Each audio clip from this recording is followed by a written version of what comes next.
Okay, my love. So you have just stepped into your motherhood journey. Maybe your baby is a few weeks old or a few months old or a few years old. And you're just like, all right, so like how I used to do my life, how I used to think the things that I wanted to do or that I was interested in, or just a lot of things, it's changing. And I need help on working through navigating through this change. If that resonates with you, perfect. I'm going to share 6 pieces of advice, okay, as you are stepping into motherhood. Now, before we dive in, I just want to introduce myself in the event you're brand new to my channel, my work. My name is Nikki McMillan. I am a life and relationship coach for women. I am a mother myself. I have a 2-year-old daughter, and I also am a businesswoman. I have a career. So maybe we're in the same boat here. And if that's the case, perfect. This video is really going to help you today. So, let's go ahead and dive into it. So, my first piece of advice is to really embrace this new identity. Allow yourself one baby step at a time to accept your new body, to accept how much your schedule has changed, how you don't have as much time freedom and flexibility that you once used to have, to allow yourself to think differently about, the old you and how you used to work or do your career or do your business. Like there's a lot of things changing.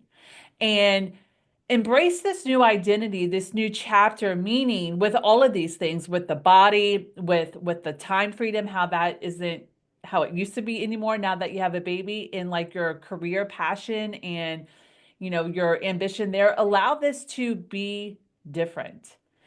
Like be compassionate with how your feelings are starting to change about these things. See if you can be accepting and allow your thoughts and your beliefs and your ideals and your ideas and concepts, allow them to change. Embrace your feelings changing on how you look at these things. And I'm going to get into more depth about that in these following tips or pieces of advice here. So, tip or advice number 2, evaluate your relationships. Which ones are enriching you and adding value to your life in this moment? Like, for example, I had a baby, or when I was pregnant, I'm like, I need to make like some pregnant mom friends because a lot of my friends and the people in my life right now, like, friend wise, a lot of them, maybe their kids were older or they didn't have babies. And a lot of it was just about, talking about our careers and our business and just, whatever. And I'm like, okay, I need to start meeting some like-minded women who I can go on this motherhood journey with.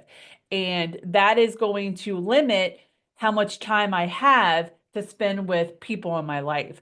So evaluate your relationships. Like, did you not maybe make or build your mom network when you were pregnant? And now you're like, wow, I really wish I would have, because then my friends would understand what I'm going through and how I'm feeling and how just a lot of ideas and things and perspective and values are changing. So if that's the case, if you have friends in your life right now, or even family in your life right now, and you guys aren't speaking the same language, meaning you're not in the same chapter of your life, it's okay to spend less time with them and to go ahead and start building your mom community. And maybe, like for me, and this is just an example, the mom community that I built in the beginning, like we met when we were pregnant. I wasn't really thinking about what they did for a living or what their interests were, their hobbies, or any of that. I was just like, all right, I need to meet some pregnant moms so we can talk about our pregnancy journey. And then after, in the first like few months to about a year, I spent a lot of time with this community and with my mom network. But then as I was coming out of like the new mom brain or the new mom phase, and as my daughter was turning 1, I'm like, okay, I want to build a network and a community of moms that are also entrepreneurs or business owners or that are career driven and we are creatives, right? So I started to take myself out of the community that I built initially that was beautiful at that time and to start investing, okay, in networking professionally with women, mothers in business. And I also stopped spending time, or I should say, taking phone calls or text messages from certain family members and just like long, long time friends to where they didn't really have much value to add, or they were very opinionated, or they're talking about this old, drama or things that really just drained my energy. That wasn't really positive, right? Because as you know, being a mother, your bandwidth is only so much. Like you want to make sure you optimize your energy and your friendships to where they're very serving to you and you to them, right? So you just get very selective and discerning with where you focus your energy, your time, and your emotion, right? So that's, evaluate your relationships. You have permission to do that. It's okay to close the chapter on some friendships and people in your life that are no longer working for you and vice versa, and to go ahead and, build a new network, new friends, a new community. Okay, you can do that. Tip number three, my love, is to develop healthy social media habits. And, I got into this and I just see other moms that do this too. And even some of my, mother clients, it's like we follow these moms and these mom influencers with these picture perfect Instagram feeds or Facebook feeds or whatever they have feeds, Pinterest, and we're like, oh my God, I'm doing something wrong. Or, oh my God, I'm not trying hard enough. Or, oh my God, I'm not as good at that. So you start comparing yourself because your life doesn't look like how their life looks like. And just side note, people show you the picture perfect, the attractive, the pretty stuff, okay, online on social media. They don't show you what's really going on behind the scenes or what they had to do to create whatever they created. So just keep that in mind. It's like just because a mom might be very patient or very like doing sign language with her kid, or they are co-sleeping, or they have this beautiful breastfeeding relationship, like doesn't mean that you should be doing that too. And I'm just so like passionate about this, this mom social media stuff because a lot of what I thought my motherhood journey was going to look like, a lot of what my expectations were based on what I saw was complete opposite. I had trouble breastfeeding. My birth didn't go as I wanted it to, and postpartum was really horrific. It was very challenging for me. And I felt like something was wrong with me, like I wasn't strong enough. And it turns out that it's actually very common, all those things I said to you. So I just really encourage you to have boundaries with the so-called perfect mothers and their life, because you can definitely get into a comparison and a not feeling good enough mindset, and it's complete BS. And it's not going to help you really, just adapt and integrate and fall in love or embrace this motherhood journey. Okay. So you have permission, not that you need this permission, but I just really recommend that you are very discerning on who on the social media content you're taking in when it comes to mothers and the motherhood life. Okay. Because a lot of it isn't what it actually is that these moms or influencers are showing. All right. So I digress. Tip number four, establish self-care routines. Prioritize your self-care by scheduling time for yourself and really allow yourself to have fun, to not be with your baby or your toddler 24/7. Allow yourself to go on a weekend girls trip. Now, you may not be ready for that until your child is, I don't know, 6 months old, 9 months old, 12 months old. I know for me, I can't remember my daughter Sasha, if she was, I think she was actually one or maybe like 11 months. I can't remember exactly. She was around one, and me and my mom friends, we all went for a weekend girls trip, and it was amazing. You are allowed to leave your child with your partner or with the nanny if you don't have a partner. You can do this. You're not a bad mom. You're not neglectful if you are taking time for yourself. If you know that this is going to be a good reset and a good filling up your cup act for yourself. We have a mom night out WhatsApp group that I head up, and it was so nice getting together with moms every single month for a mom night out. I no longer head it up because I'm just moving on and I'm building more of a like-minded mom, community like I mentioned before. But I still now I'm going out with my mom friends or just friends that we have a lot in common in other ways when it comes to like business stuff. Like probably, I don't know, once every other week or once every few weeks. I'm having my coffee dates, I'm having my wine dates, and I am going to my book club. Let's see, I am, what else? I'm doing these other things for myself that again feed me, that take care of me, that are really important to me. Because here's the thing. When I feel good, when I feel nurtured, when I feel loved, when I feel like I'm just giving myself the things that I enjoy and I'm doing the things that I really value and that are fun to me, I'm a far way better mother, more patient. I have a lot more fun. I'm more present with my daughter. You have got to take care of you. I really believe you got to take care of you first, okay? If you were able to take care of and really be there for the rest of your household.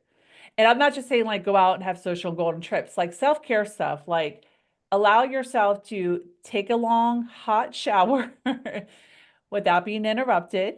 Maybe the nanny's there, maybe your partner's there, maybe a family member's there. Allow yourself to take a poop in privacy with the door locked without your baby there or your toddler there.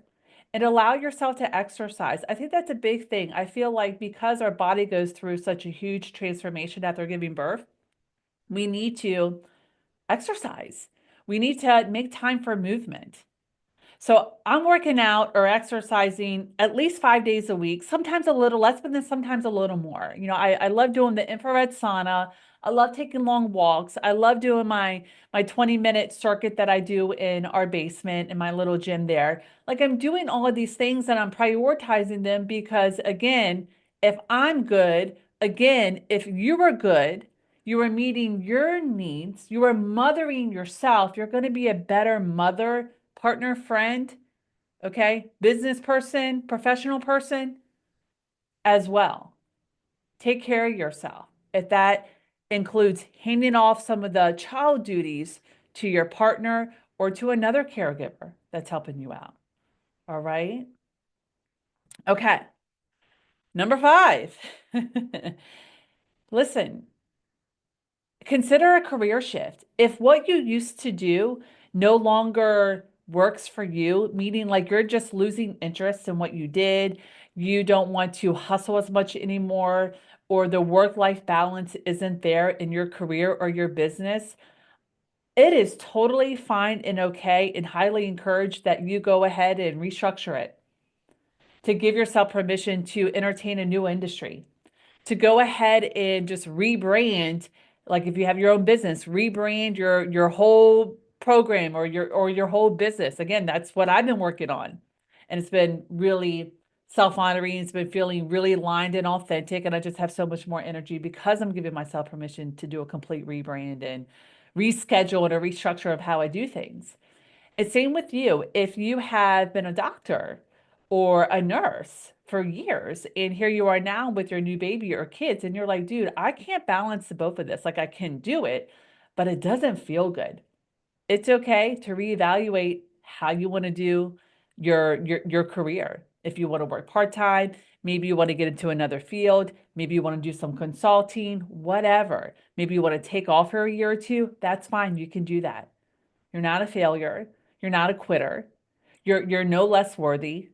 If anything, you are not if anything. What's actually really happening is you are honoring your calling. You're honoring your inner voice. You're honoring what feels in alignment to you. Period. Done. End of story. Okay. Now, my last tip, my sixth tip or piece of advice is stop worrying about other people's opinions.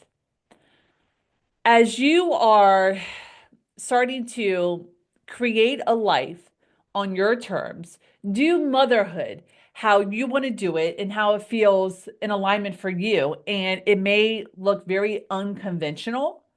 I mean, I'll raise my hand to this. A lot of how I mother, parent, do life looks it's unconventional in many ways. Here's the thing. People will have opinions about it. And also, here's the thing. Who gives a hoot? Who gives a crap? A lot of people, when they're going through a huge transformation in life, becoming a mother or getting divorced or going through a really big health thing, they try to keep doing things how they always done them because that's what is expected. That's what they feel they need to do. They're just afraid to do something else that speaks to them more and that feels like right for them because they're so concerned and afraid about what other people will think. They're afraid to be judged or criticized or gossiped about. Here's the thing. As you are mothering in a way that meets your values and how you want to do it, and you are doing your career or your business or whatever, okay, how you have run your household, how you do you, it doesn't matter what other people think. If anything, because you are giving yourself permission to really embrace this new identity, to really reinvent yourself, restructure things, or to do a lot more things with intention, and you're setting these fierce boundaries and you're stepping into your power, and people have things to say about it. I honestly think and believe, and I just know this to be true for me and just for a lot of people. So this is not just my personal opinion, this is just fact. These people, you're actually inspiring them and motivating them and having them think about how they can do it for themselves. They're just not going to tell you that because they're afraid to take the next step to create a life that feels aligned for them. They're afraid. So they're a bit envious or jealous, and not like in a way to where it could be toxic, but keep doing you, keep showing up and how you're showing up, and being yourself, whether it's just in your own way or online, because you are actually indirectly giving them permission and inspiring them to start making some changes that they've been secretly craving to make. They just haven't seen anyone do it like that they actually know. So keep doing it, keep following through, keep really embracing and giving yourself permission and just having this courage to reinvent yourself at this stage in your life in motherhood. Motherhood, stepping into motherhood, how it's felt for me and just for a lot of people I know and some of my clients is a complete rebirth. You're not only birthing a baby, you are rebirthing yourself in a whole new life. And that is fucking powerful. And it's also very scary in the beginning stages. And it's also very scary for other people watching because they're like, who, who's Sarah? Who's Nikki? Who's Megan? Oh my God, this is not, the Teresa that I know. That's okay. Keep showing up and doing you. You gotta, because we have to get out of this societal belief system of mothers should neglect themselves and do everything for their babies and put their lives on hold. And we also have to get out of this, societal belief system of, just being really masculine and powering through and not addressing our feelings. So there needs to be a complete restructure there and just you getting into alignment. All right. So I hope this makes sense. I hope that I was articulating this to where it's landing with you. And listen, my love, if this is making sense and landing with you, and you are at this phase in your life, you're new to motherhood, whether that is you're about to enter it, you're not even there yet, or you have a toddler at home, this is what I've been helping my clients with over the past few months. I have a new signature program. I have three programs, but my new signature program, my 6-month program, is a Confident Mother Unleashed. All right. And you can learn a lot about that on my website. I'm in the middle of updating my website, but go there anyway. If what I'm saying is resonating with you today, read through the testimonials, read through the 8 steps, okay, that I teach in a Confident Woman Unleashed, because a lot of that has to do with a confident mother unleashed. And if what you read resonates, it lands, book in a free 30-minute clarity call and let's have a conversation. All right. So this was helpful. Please give it a thumbs up, subscribe to my channel. Check out this video here because I really think this will speak to you too. Thank you for watching. See you next week.